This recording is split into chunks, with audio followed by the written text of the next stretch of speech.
Maraming salamat po, no, sa napakagandang introduction mula sa ating pinakamagandang lalaki na speaker, ang aming master trainer sa The One Academy, si Coach Maki Macapagal. Ayan.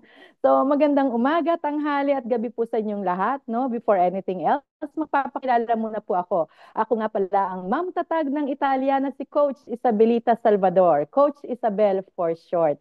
So, silver rank na po ako sa Live Good, no? Isa po akong immigrant dito sa Sicily, Italy. Sabi po ni Coach Maki, no? Maanghang po dito. Pero tubong Taguig, Metro Manila po ako. So, sino po dito ang mga taga-Taguig dyan? Kamusta po kayo, no? Ayan. So, graduate po nga ako ng Doctor of Philosophy, major in Psychology, at Psychology din po ang bachelor's degree at master's degree ko. Ako po ay dating high school guidance counselor for 14 years. Then nag-abroad po ako sa UAE at naging executive assistant po ako ng CEO ng isang group of companies. Pag-uwi ko sa Pinas, medyo related na sa shipping ang mga naging work ko. Una akong naging HR director sa Maritime Training School, then naging HR, crewing manager sa domestic shipping company, then ISO consultant sa tatlong Greek shipping companies, at ginawa ko po ginawa nila akong permanent nung isang client na Greek company. Naging training manager, tapos general manager ako doon sa shipping agency niyon for more than 8 years. Pero habang manager po ako dyan, patuloy pa din po akong naging consultant sa isang Greek shipping company at 5 domestic shipping at tugboat company sa Pilipinas, sa Manila, Batangas, Quezon at Cebu po. Dati din po akong naging part-time professor sa Mapua University from 2014 to 2019 bago po ako napunta sa Malta. At sa Malta po, naging HR executive din po ako for 5 years at ngayon po, dito na po ako sa Italy. Siguro po magtataka kayo, no? Ang ganda ng pinag-aralan ko, tapos ang ganda ng position ko sa Pinas. Pero bakit nag-abroad pa ako? Eh, malaki na yung mga anak ko. May maganda na silang trabaho. Ang nanay at tatay ko, kahit paano hindi na sila naghihikahos, no? Ang ganda po talaga ng buhay ko sa Pinas. Hatid sundo ako ng kotse, may mga bodyguards po ako ng mga kadete na nagdadala ng bag at nagpapayong pa sa akin. Kasi nga po, takot ako maarawan, tsaka ayoko pong maglalakad. So, madalas din ako mag-coffee sa Starbucks, no? Mag-lunch meeting sa Manila Hotel at sa Diamond Hotel sa Malate, no?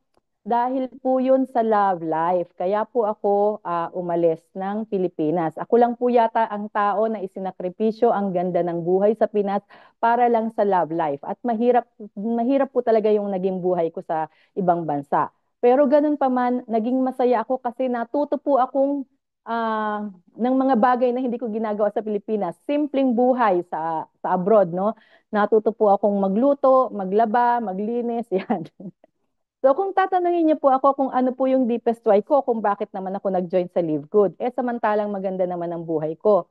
Una po kasi marami pa po akong tinutulungan ng mga tao sa Pilipinas. Diyan po yung kapatid ko, wala pong trabaho, yung hipag ko na may maintenance sa diabetes, mga pinsan ko, tita ko at pamangkin na nangihingi pa rin sa akin, no? At nung October po last year, bigla pong nag-chat sa akin yung dati kong staff sa shipping na may sakit daw siya sa puso at kailangan operahan. Almost 1 million ang kailangan, no? Kaso ang maitutulong ko kung ako mismo walang ekstrang pera. Sabi nga, you cannot give what you do not have, no? So noon ko naisip na hindi pala maganda na kontento ka lang sa buhay mo na kumakain ka ng tama, no? Nagagawa mo ng pang-araw-araw na gawain, pero sarili mo lang ang masaya. So ang deepest why ko po primarily is makatulong sa ibang tao. Secondary na nga lang ang family ko kasi di naman sila nagugutom kahit wala akong pera. Dahil nga maliit pa lang po ako, tinuruan na po ako maging matulungin sa kapwa. Kaya ayun po, sabi ko sa sarili ko, kailangan ko gumawa ng paraan para magkaroon ulit ako ng extra para makatulong din sa mas maraming nangangailangan. Kaya po pinasok ko ang MLM industry. Ngayon, pag-usapan naman natin kung paano ako napunta sa Live Good. Ako po ay kinulit ng aking napakabait na upline na si Coach Christopher De Leon. No? Hindi po siya yung artista na tatay ni Tanggol ha, sa Batang Quiapo, hindi po yon. Sinend niya po sa akin ang video at una po, hindi ko muna siya pinansin kasi member pa ako nung isang company. Pero dahil makulit nga, naawa naman ako, kaya pinansin ko na din. At yun nga po, pinaunod ko po yung video na sinend niya. Nagustuhan ko po agad, no? Kaya nang mag-chat siya, pumayag na ako na mag-video call kami. Akala ko lang po, siya lang po yung kakausapin ko, pero sinama na po niya yung napakagandang batang coach namin na si Coach Lilibet, no? Siya po yung host natin ngayon. At mas lalo ko pong naintindihan at naunawaan yung ganda ng business. At sabi nga niya, qualified naman ako. Kaya pagtapos namin mag-usap, sinend na po ni Coach Chris yung referral link at nagpa-member na po agad ako. Kasi nga napakababa ng ilalabas na puhunan, no? At after ilang oras, pagdating ng asawa ko, nanghingi agad ako ng pera. Sabi ko, pengi nga ng pera. Binigyan naman niya ako ng 100, no? Walang tanong-tanong. Kaya ginawa ko, pinang-member ko na din po sa kanya at sa tatay ko. Hindi nila alam, no, na member na sila. Then kinabukasan, may nagbayad sa akin na client. Kaya ginawa ko na din, nag-member na din po yung bunso ko. So, in one day, naging bronze rank na po agad ako. Imagine, no? In one day, nag-level up. So, the next day po, nag-start na po akong kumausap ng mga closest people sa buhay ko. Hindi po ako nag-post online, no? Wala po akong pinost tungkol sa Live Good.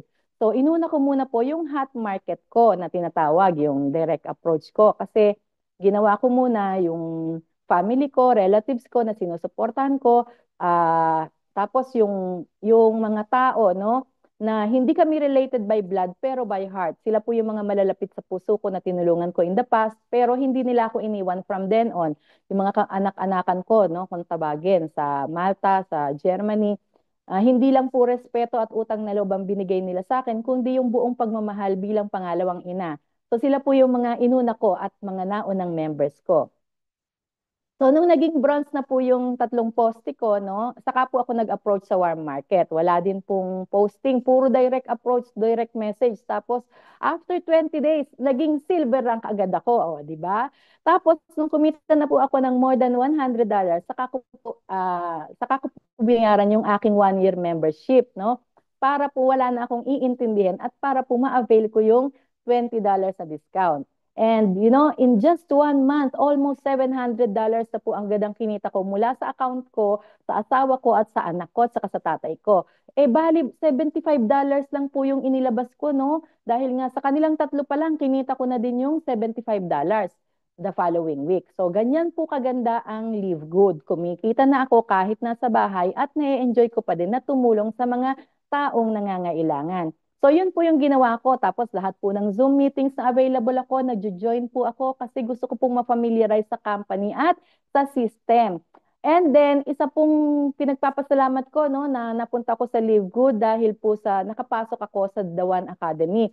Batch 6 po ako. Yan, sabi po ni Coach Maki, no. Matatapos na din yung training namin this Saturday, no. Nagpapasalamat ako sa mga founders at trainers na sila Coach Maki, Coach Rex, Coach Mavi, Coach Joey, lahat ng trainers and batchmates ko.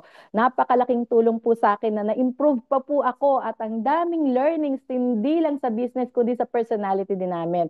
Importante po yon sa pag-handle ng business. So hindi po kasi lahat ng bagay alam na natin. Kaya need pa rin natin ng constant learning. At ngayon, gusto ko pong magpasalamat, no? Unang-una sa aking upline na si Coach Christopher De Leon at kay Coach Lilibet na lagi nakasuporta at nagagabay sa akin. At sa ating beloved Crown Diamond, no, napaka-selfless na si Coach Fernan Santiago ng Dream Makers Worldwide. So sa napakagandang program na ginagawa niya para matulungan ng mga members na maging Diamond. So sa lahat ng members ko at marami pang iba, nagpapasalamat din po ako sa kanila.